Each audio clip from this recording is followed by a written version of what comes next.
అనుగ్రహించాను. మనందరము ఎవరి పిల్లలము? లేదండి మా అమ్మ పిల్లని నేను, మా నాన్న పిల్లని నేను, లేదా సాతాను పిల్లలేండి అందమా? సాతాను పిల్లలుగా ఉందామా దేవుని పిల్లలుగా ఉందామా? దేవుని పిల్లలుగా ఉండితే మేలు. మన అందరికీ స్వకీయులుగా దేవుడు స్వరక్తం ఇచ్చాడు.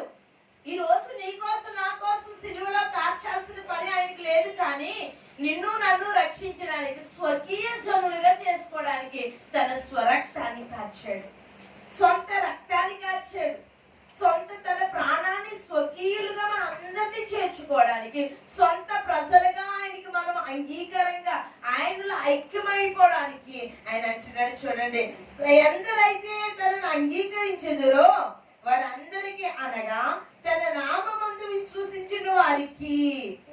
అంటే ఆయన నామంలో మనం ఏముంచాలి? యేసు నామంలో విశ్వాసం ఉంచాలి.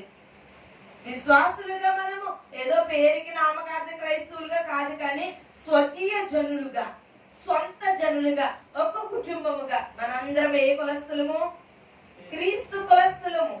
హల్లెలూయా. యేసే నిజ రక్షకుడు, మళ్ళీ కాపాడువాడు ఆయనే.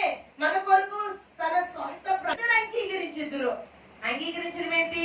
వీడు నా బిడ్డ ఏంటి అని నేను అనేసి నా బిడ్డ అయిపోతాడా? కానీ ఈడు నా బిడ్డగా ఉండాలంటే ఆత్మీయ కుమారుడిగా దేవుడు అంగీకరించునుగాక. హల్లెలూయా. నా బిడ్డ అని నేను ఎందుకు అనగలను? మీరందరూ నా బిడ్డలని నేను ఎందుకు అనగలను? ఎందుకు అంటే మనందరం క్రీస్తు కులస్తులము. హల్లెలూయా.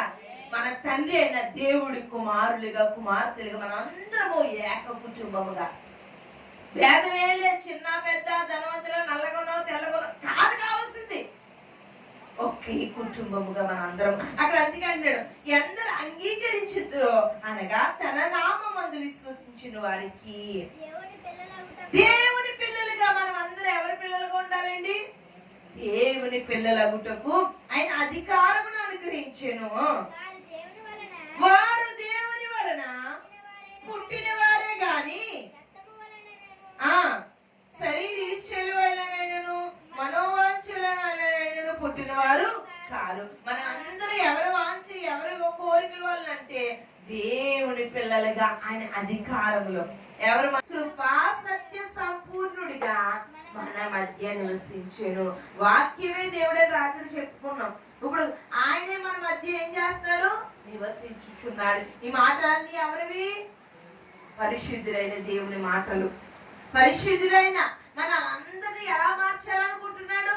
పాపులమైన మనల్ని పరిశుద్ధులుగా మార్చడానికి, పరిశుద్ధులుగా మార్చడానికి, పవిత్రుడిగా మార్చడానికి, మనల్ని ఆయనలో ఐక్యపరుచుకోవడానికి అంటున్నాడు. తండ్రి వలన